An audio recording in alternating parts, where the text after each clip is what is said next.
વિદ્યાર્થી મિત્રો, chapter 7 સ્વાધ્યાયનો 13મો example.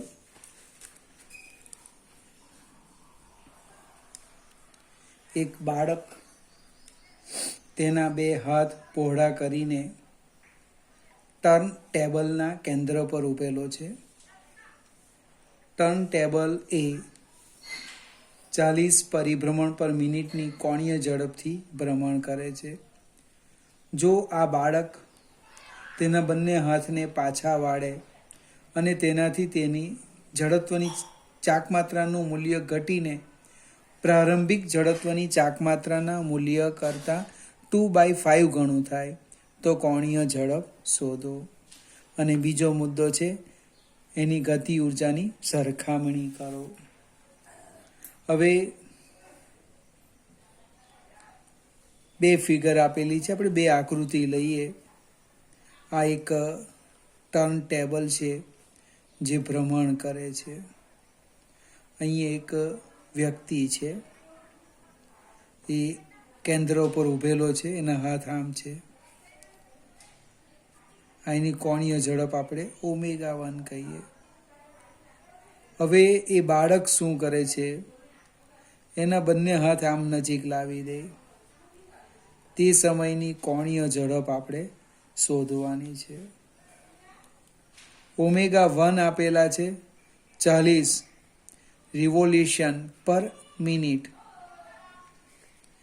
ω2 શોધવાના છે. I1 બરાબર I અને I2 આપેલા છે 2/5 I. હવે અહીંયા તકતી વત્તા બાળક એનું તંત્ર છે. એની પર કોઈ પણ પ્રકારનું બાહ્ય બળ, બાહ્ય ટોર્ક ટુ એક્સટર્નલ લાગતું નથી. આનો અર્થ શું થાય? એનું કોણીય વેગમાન અચળ. એનો અર્થ I1 ω1 બરાબર I2 ω2. કિંમત મૂકી દેવું. I1 એટલે I1 એટલે I. ω1 એટલે 40.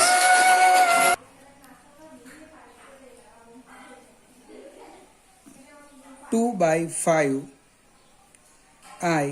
ઇન્ટુ ω2. લગભગ I નીકળી ગયા એટલે ω2 બરાબર 40 ગુણ્યા 5/2 અને એટલે 2 એટલે 20 ગુણ્યા 5 100 પરિભ્રમણ પર મિનિટ. હવે જો એકમ બદલવો હોય તો બદલી શકાય, રેડિયન પર સેકન્ડ, અથવા આપણે આ જ રવા દઈએ. હવે ગતિ ઉર્જાની સરખામણી કરવાની છે. ગતિ ઉર્જા K2/K1.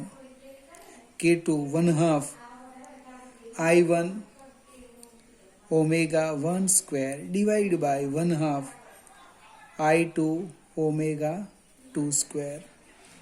જો મિત્રો 1/2 તો નીકળી જવાના. I1 લખી દઈએ I. ω1² એટલે 40 ગુણ્યા 40 છેદમાં I2 2/5 I ગુણ્યા 100 ગુણ્યા 100. આ I નીકળી જાય છે. આ બે મીંડા કાઢી નાખો. 4 ગુણ્યા 4 16. 16 ને આ 5 ઉપર જવાના એટલે 80. 80/100. મને 1 મીંડું એટલે 0.8 આવવાનું.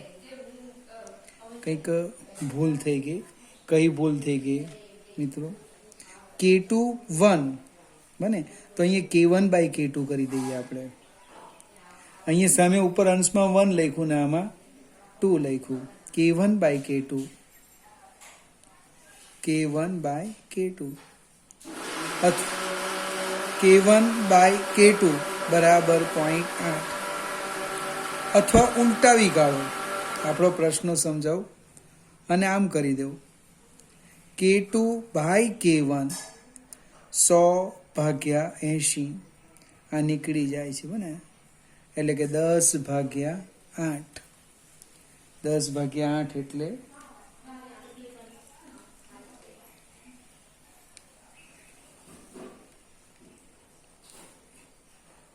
1.25. એની ગતિ ઉર્જા પ્રારંભિક ગતિ ઉર્જા કરતાં કેટલી વધવાની? 1.25 ગણી વધવાની. જો જવાબમાં ભૂલ હોય તો સુધારીને કહેવું. ફરીથી અહીંયા K1/K2, કારણ કે અહીંયા મારે 1 લીધા છે, 1 ω1 40 પરિભ્રમણો મિનિટ એટલે 40 × 40, 100 × 100, 2/5 એટલે 5 ઉપર જવાના. અહીંયા શું રહી ગયું? 4 × 4, 40 × 40 એટલે 8, 8 × 5 4 ચોક 16 85. અહીંયા ભૂલ થઈ 2, એટલે આ થવાના 0.4 થવાના. 80/200 એટલે 0.4 થવાના. ઉલટાવી કાઢ્યું બને, આને ઉલટાવી કાઢ્યું તો અહીંયા ઉપર આવશે 200. મારી ભૂલ હતી આમાં. 200/80, 200/80 એટલે 2.5. એની ગતિ ઉર્જા પ્રારંભિક ગતિ ઉર્જા કરતાં 2.5 ગણો વધારો થશે. જો મિત્રો હું તમને શીખું પણ હું પણ અહીંયા 2 ગણવાનું ભૂલી ગયો, આખો જવાબ બદલાઈ ગયો, માર્ક્સ આપણા જતા રહે, એટલે કાળજી રાખવાની. આગળ જઈએ. 14મું એક્ઝામ્પલ. એમાં આપણે થિયરી શીખ્યા નથી અને દાખલો આપેલો છે, એને સમજવા પ્રયત્ન કરીશું. 3 કિલોગ્રામ દળ અને 40 સેન્ટીમીટર ત્રિજ્યાના એક પોલા નળાકાર ફરતે, આ એક પોલો નળાકાર લઈ લઈએ. પોલા નળાકાર ફરતે અવગણ્ય દળનું એક દોરડું વીંટાળેલ છે. મને એક દોરડું આ રીતના વીંટાળેલું છે.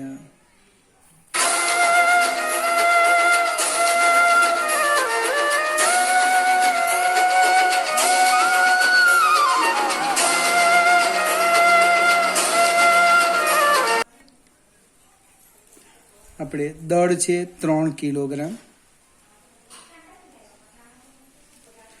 તકતીની ત્રિજ્યા છે નળાકારની R 40 સેન્ટીમીટર એટલે 0.4 મીટર. હવે જે દોરડું વીંટાળેલું છે, આ દોરડાને 30 ન્યૂટન બળથી ખેંચવામાં આવે. આમ F આપેલા છે, 30 ન્યૂટન બળથી ખેંચવામાં આવે તો નળાકારનો કોણીય પ્રવેગ આલ્ફા શોધવાનો છે અને દોરડાનો રેખીય પ્રવેગ એ શોધવાનો છે. અહીં દોરડું સરકતું નથી એમ ધારવા કીધું. હવે ફરીથી આપણે લગભગ આ દાખલો ગણ્યો છે. આ જે પોલો નળાકાર છે એનું કેન્દ્ર લઈ લે, આ એની ત્રિજ્યા થશે.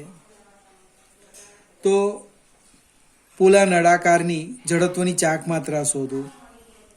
પોલા નળાકારની જડત્વની ચાક માત્રા, પોલા નળાકારની જડત્વની ચાક માત્રા I બરાબર mr².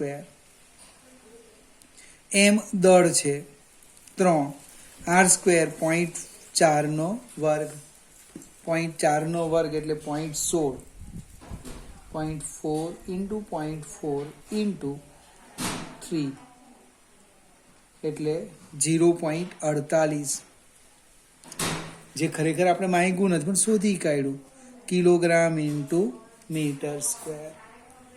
હવે ટોર્ક લખીએ. Tau is equal to I alpha, sorry R alpha torque tau બરાબર આર એફ સાઇન થીટા માત્ર મૂલ્ય છે. અહીંયા આકૃતિ પરથી જો થીટા કેટલા થાય, π/2 થાય. Theta is equal to π/2 radian. એટલે કે ટોર્ક ટો બરાબર આર 0.4 ગુણ્યા એફ 30 ગુણ્યા સાઇન π/2. સાઇન π/2 1 થશે મને 30 ગુણ્યા 0.4 એટલે 12 જૂલ. કોણીયો પ્રવેગ શોધવાનો જો. Tau is equal to I alpha. મને સૂત્ર નહીં આવડે તો F is equal to M A. M એટલે જડત્વની ચાક માત્ર, એ એટલે આલ્ફા, એફ એટલે ટો, એટલે આલ્ફા આવશે ટો ડિવાઈડ બાય આઈ.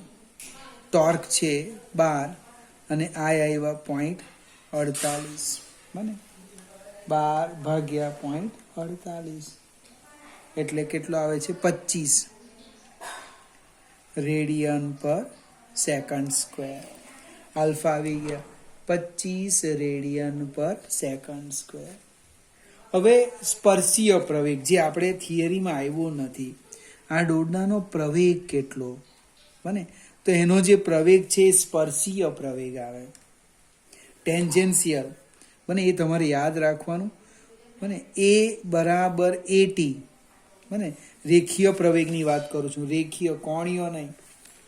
એ બરાબર એટી અને એનું સૂત્ર છે એટી બરાબર આર આલ્ફા.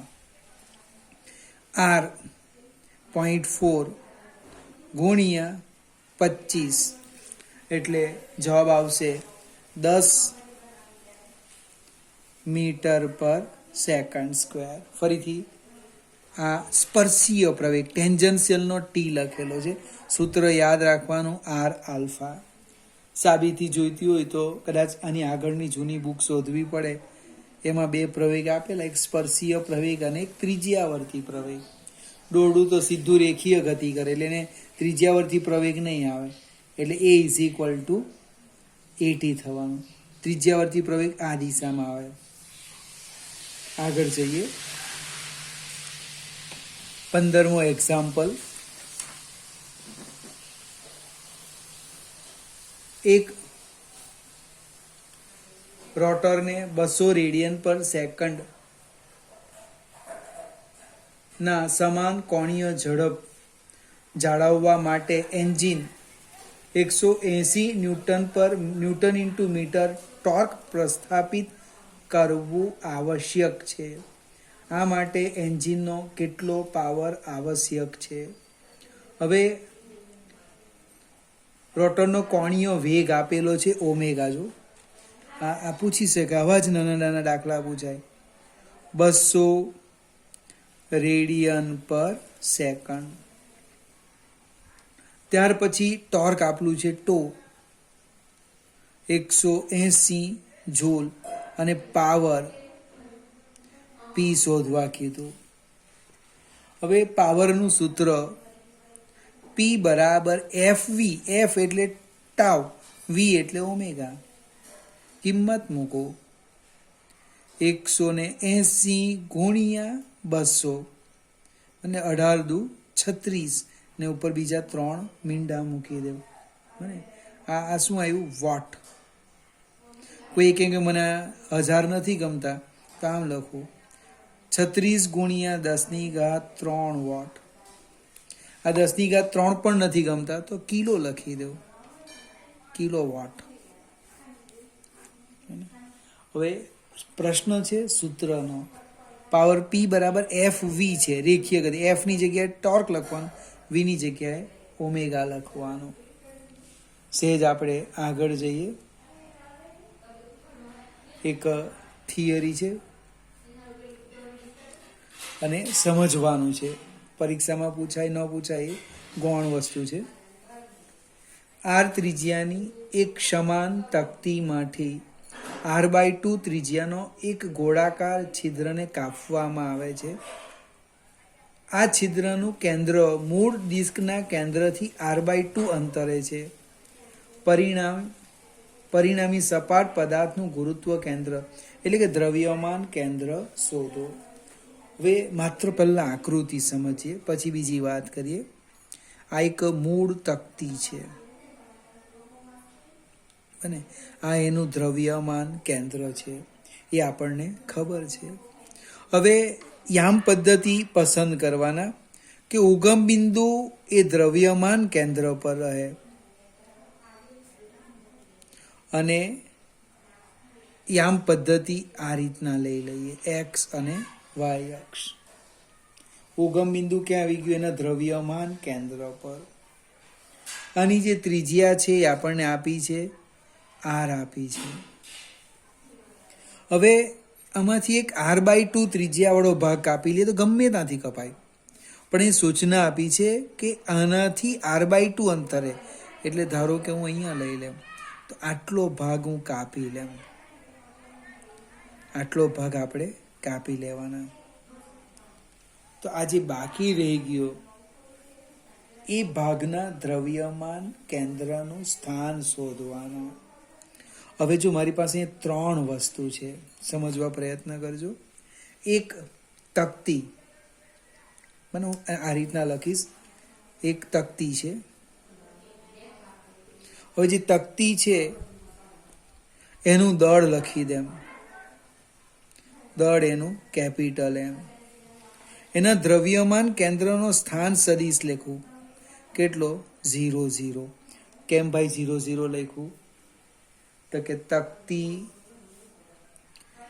નું દ્રવ્યમાન કેન્દ્ર ક્યાં આવેલું છે? ઉગમ બિંદુ પર. બાજુમાં જઈએ, r/2 હેડિંગ, જો આ તકતી લખું, બાજુમાં હેડિંગ લખું, r/2 ત્રિજ્યા વાળી તકતી. આ બી તકતી થવા ને, કાપી લીધું એટલે. હવે એનું દળ લખું, બને એનું દળ, એને ધારો કે હું m1 કેમ, તો m1 કેવી રીતે લખવાનો? તો ક્ષેત્રફળ ગુણ્યા ઘનતા રો.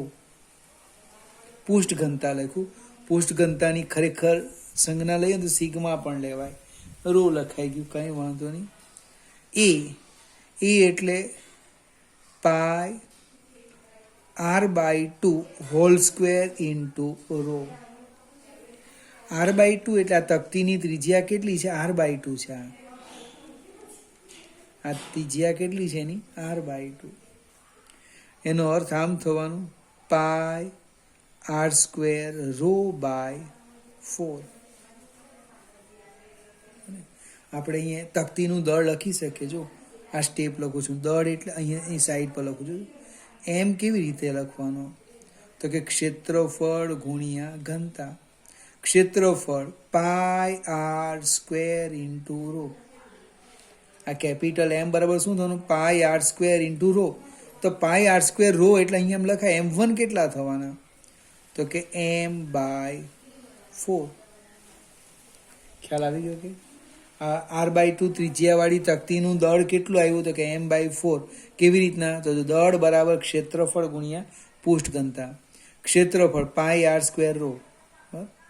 આ સાદું રૂપ આપ્યા એટલે અહીંયા આવી ગયા. તકતીનું દળ કેટલું? તો કે ક્ષેત્રફળ ગુણ્યા પુષ્ઠ ઘનતા. તકતીની ત્રિજ્યા r છે એટલે પાઈ r² રો. આ કિંમત અહીંયા મૂકી દીધી. હવે એનો સ્થાન સદિશ કયો તે સમજાવો. આ જે તકતી છે એનું દ્રવ્યમાન કેન્દ્ર x અક્ષ પર છે અને x અક્ષનું અંતર, આ જે અંતર છે, આ અંતર ફિગર જોજો, સમજવા પ્રયત્ન કરો. આ અંતર એ તમને આપેલું છે r/2 ત્રિજ્યા થવાનું ને, અને y આમ 0 થવાનું, એટલે r1 આમ લખીએ, r/2 અલ્પવિરામ 0. ચલો એની બાજુમાં જઈએ આપણે. હેડિંગ જોજો ફરીથી.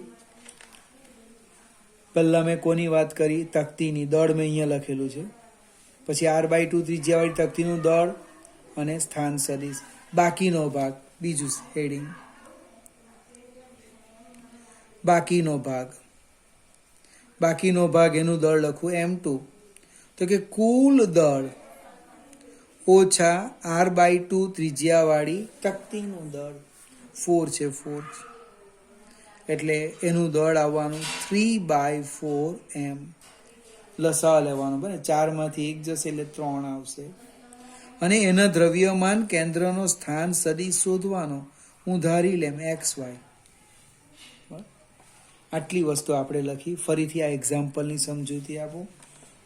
આપણે મૂળ તકતી લખી, ત્યાર પછી r/2 ત્રિજ્યાવાળી તકતી અને બાકીનો ભાગ, દરેકનું દળ અને દરેકના દ્રવ્યમાન કેન્દ્રનો સ્થાન સદિશ લખ્યો. હવે આ જો r/2 ત્રિજ્યાવાળી તકતીને અહીંયા પાછી મૂકી દઈએ તો મૂળ તકતી બને. એટલે હું શું લખું છું? આ રીતના. જો RCM સમજવા પ્રયત્ન કરજો. બરાબર m1r1 plus m2r2 divide by m1 plus m2. કેવી રીતે લખ્યું? તો કે આ જે બે કણ થવાના r/2 ત્રિજ્યાવાળી તકતી અને બાકીનો ભાગ, એને જો હું ભેગા કરી દેમ તો મને મૂળ તકતી બને. હવે RCM મને ખબર છે 0 0. એકદમ ધીમે ધીમે. હવે m1 આપણે લખ્યું m/4, r1 r/2 અલ્પવિરામ 0 પ્લસ m2 3m/4 r2 જે આપણે શોધવાના છે divide by m1 plus m2. મિત્રો બરાબર અહીંયા લખીએ. આ છેદ સામે જશે ને એટલે 0 સાથે ગુણા એટલે 0 થઈ જવાનો. એટલે આમ લખાય જો 0 0 બરાબર. હવે આ બેનો ગુણાકાર કરો. બને આ બેનો ગુણાકાર એટલે શું થવાનું? m/8 અલ્પવિરામ 0 સાથે ગુણા એટલે 0 પ્લસ 3mx/4 અલ્પવિરામ 3my/4. હવે x યામનો સરવાળો કરો વત્તા y યામનો સરવાળો એટલે કે 0 0. આની ડાબી બાજુ 0 0 છે. સરવાળો કરો mr/8 પ્લસ 3mx/4 અલ્પવિરામ 0 વત્તા આટલા 3my/4. અહીં વચ્ચે બરાબર લખ્યું છે. એ શું કહેવા માંગે? આ x યામ છે, આ બીજો y યામ. અહીંયા જેટલો x યામ છે એટલો જ અહીંયા છે. આ જેટલો y યામ છે એટલો જ છે. એટલે બંને બાજુના યામ સરખાવો. તો યામ સરખાવો. mr/8 plus 3mx/4 equal to 0. એટલે આ પદ સામે જાય. શું થવાનું? જો 3mx/4 બરાબર માઇનસ mr/8. mm નીકળી ગયા, 4 એટલે 2 થવાના એટલે x આવી ગયા. સાદું રૂપ માઇનસ r/6. આપણે શું લખવાનું અહીંયા? હેડિંગ x યામ. બાજુમાં લખો y યામ. y યામની સરખામણી કરો. જો 3my/4 ઇક્વલ ટુ 0. આ 0 છે ને બંને બાજુ એટલે y યામ આવી ગયો 0. એટલે બાકીનો જે ભાગ છે એનું ગુરુત્વ કેન્દ્ર બાકીના ભાગના દ્રવ્યમાન કેન્દ્રનો સ્થાન સદિશ કેટલો થવાનો? r2 આપણે લખ્યું છે ને r2 x એટલે માઇનસ r/6 0. ફરીથી મિત્રો આ દાખલાની થોડી પ્રેક્ટિસ કરવાની. વિડીયો 2 વાર જોજો. એમાં આટલું જ લખવાનું છે. તકતી r/2 ત્રિજ્યાવાળી તકતી અને બાકીનો ભાગ. આ તો ગણિત છે. આ સૂત્ર લખ્યા, કિંમત મૂકો, સાદુરૂપ આપો એટલે જવાબ આવી જશે.